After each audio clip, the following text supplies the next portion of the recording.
నమస్తే రమగారు. నమస్తే జయ. రమగారు, హ్మ్.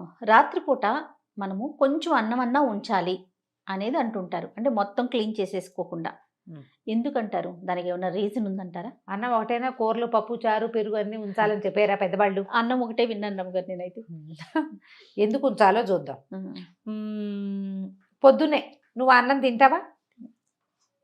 ఎవరికైనా ఇవ్వాలి. మనం తినాలి. చద్దన్నం తిని పనిలోకి వెళ్ళగలిగే రకపు పనులుండాలి.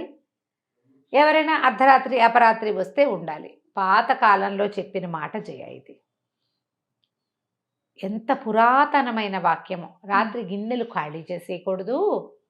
గిన్నెల్లో ఉంచాలి. లేకపోతే అదేదో దయ్యం వస్తుంది, భూతం వస్తుంది, ఇంకోటి ఏదో వస్తుంది, దరిద్ర దేవత చుట్టుకుంటుంది, ఇలాంటివి చెప్పేవాళ్ళు.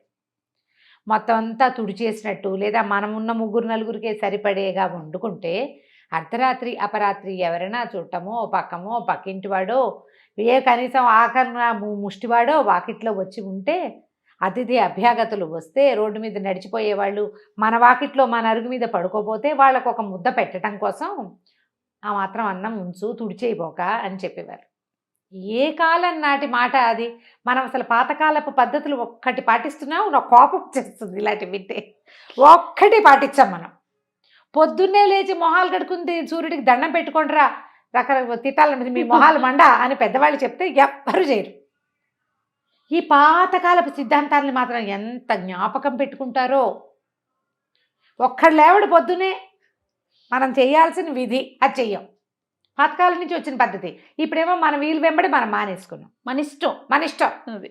ఇది మాత్రం మన ఇష్టం కాదు. పెద్దవాళ్ళు చెప్పారు. పెద్దవాళ్ళు ఎందుకు చెప్పారంటే ఇది వరకటి రోజుల్లో ట్రాన్స్పోర్టేషన్స్ ఉండేవి కాదు. బాటసారి ఎప్పుడో బయలుదేరి ఎప్పటికో చేరేవాళ్ళు. అర్ధరాత్రి అపరాత్రి వచ్చేవాళ్ళు. బాటసారులు ఎవరైనా ముష్టివాడు పగలల్లా తిరిగి ఆహారం దొనకరి ముష్టివాడు మన వాకిట్లోకి వస్తే పోన్లే పాపం ఆకున్న వాడికి ఒక ముద్ద పెట్టడం కోసం ఖాళీ చెయ్యొద్దు. ఒకటి తెల్లవారి పొద్దున దాని తోడు అప్పుడు పొయ్యి వెలిగించుకునేది ప్రక్రియ చాలా పెద్దది కాదు. రాత్రి ఎవరైనా చుట్టం వస్తే గబుక్కున్నప్పుడు ఇప్పట్లాగా టింగ్మని లైటర్ పెట్టి టాక్కమని వెలిగించేందుకు అప్పుడు అవకాశం ఉండేది కాదు. పొయ్యి వెలిగించుకోవాలి. ఆ పొయ్యిలు అందరికీ ఇళ్లల్లో ఉండేవి కాదు. వీధి వైపు పొయ్యి, వాకిట్లలో పెరళ్లల్లో ఉండేవి పొయ్యి. చీకటి పడ్డాక పొయ్యి దగ్గర కూర్చుని వంటలు గంటలు చేయలేరు, పెందరాలే వండేసుకునేవాళ్ళు. ఆ కాలపు విధానం చేయాలి. ఇప్పుడు నువ్వు రాత్రి ఒక ముద్ద అన్నం ఉంచావు, పొద్దున్నే బ్రేక్ఫాస్ట్గా దాన్ని తిరగమాత వేసుకుని తినేస్తామా? తిరగమాత వేసుకుని తినేసేయచ్చు, దద్దోజనం చేసుకుని తినేసేయచ్చు, లేకపోతే ఏమంటారు టమాటా రైస్ చేసుకుని తినేయచ్చు. కానీ మనం అవేం చేయట్లా. మార్నింగ్ బ్రేక్ఫాస్ట్కి వేరే వ్యవహారాలు ఉంటాయి. మధ్యలో మనకి డయాబెటీస్ ఉండొచ్చు, పెద్దవాళ్ళు ఉండొచ్చు, పిల్లలు కడుపుతో ఉన్న వాళ్ళు ఉండొచ్చు, మనకి నడుం నొప్పులు ఉండొచ్చు, నిలవబడిన అన్నం తింటే మనకు సూట్ కాకపోవచ్చు, రకరకాల వ్యవహారాలు. చివరికి ఈ అన్నం ఎక్కడికి వెళ్తుంది? డస్ట్బిన్లోకి వెళ్తుంది. ఈ డస్ట్బిన్లోకి వెళ్ళటం కోసం ఆ రాత్రి ఉంచమన్నది కాదు. నువ్వు పొద్దున లేచి వినియోగం చేయగలిగితే ఉంచు. ఇప్పుడు కూడా పొద్దున్నే నువ్వు రాత్రి కాసిన పాలు పోసి ఓ పెరుగు పెళ్ళేసి తోడుపెట్టి పొద్దున్నే తింటావు. లేదా పొద్దున అన్నం కాస్త కలిపేసి అంత పెరుగన్నం భర్తో భార్యో పిల్లలో ఎవరో ఒకళ్ళు తినేస్తారు. వేస్ట్ చేయకూడదు కదా. అప్పుడు చెప్పిన విధానం ఎందుకంటే ఈ ఆలోచనలతోటి చెప్పబడింది. అంటే అప్పుడు ఓన్లీ బాటసార్ల కోసమే చెప్పారేమో. బాటసార్లు చుట్టాలు, అదే బాటసార్లు చుట్టాలు అంతే తప్ప పెరిగేసుకోవటానికో లేదా పాలు పెట్టి తోడేసుకోవటం ఈ అన్నం ఈ పర్పస్ కాదు. లేదా పొద్దున్నే చద్దన్నం తిని పనిలోకి వెళ్ళేవాళ్ళు, వాళ్ళ కోసం అన్నం ఉంచుకునేవాళ్ళు. పొద్దున్నే చద్దన్నం తినేవాళ్ళు. మరి వ్యవసాయదారులు వాళ్ళంతా పొద్దున్నే అన్నాలు తినేవాళ్ళు. పని చేసుకునే ఆడపిల్లలు అందరూ కూడా స్కూళ్ళకి వెళ్ళే పిల్లలు మేము కూడా చిన్నప్పుడు చద్దన్నమే తినేవాళ్ళం. మే కాదు చద్దన్నం కూడా తినేవాళ్ళం. అవకాశం ఉంటే రాత్రి అన్నం ఉందనుకో పొద్దున ఇంకా వేరే టిఫిన్ లేదు, నాన్న పెద్దద్దన్ని తినంటే ఆవకాయ పెరుగన్నం కలుపుకుని హ్యాపీగా తినేసి వెళ్ళిపోయేవాళ్ళు. ఏ తర్వాణిలో అవయో చేసుకునేవాళ్ళు. విధానాలు ఆనాడు వేరు, ఈ రోజు విధానం వేరు. మనకి మర్నాడు పొద్దున వాటిని వినియోగం చేసే అవకాశం ఉంటే ఉంచుకోండి. ఉంచుకోవటం కోసం వండుకోకండి. మిగిలితే పారేయద్దు, పొద్దున వాడుకోండి. పారేసేదాన్ని వారేయమని శాస్త్రం.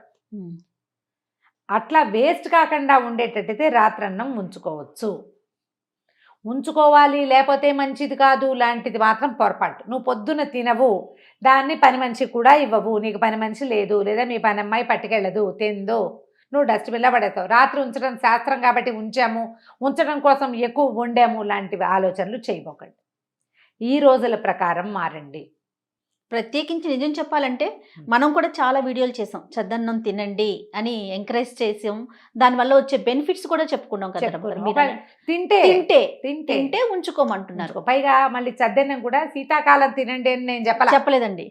శీతాకాలాలు తినకూడదు, చలి రోజుల్లో తినకూడదు, చలికాలం అంతా వేడి వేడి అన్నం తినాలని ఆ వీడియోలు కూడా చేసాం. అవునవును. కేవలం వేసవి కాలం కోసమే మాట్లాడుకుంటే బాగుంటుంది. మనకేంటంటే శరీరానికి ఏమి ఇబ్బందులు లేకుండా ఉంటుంది.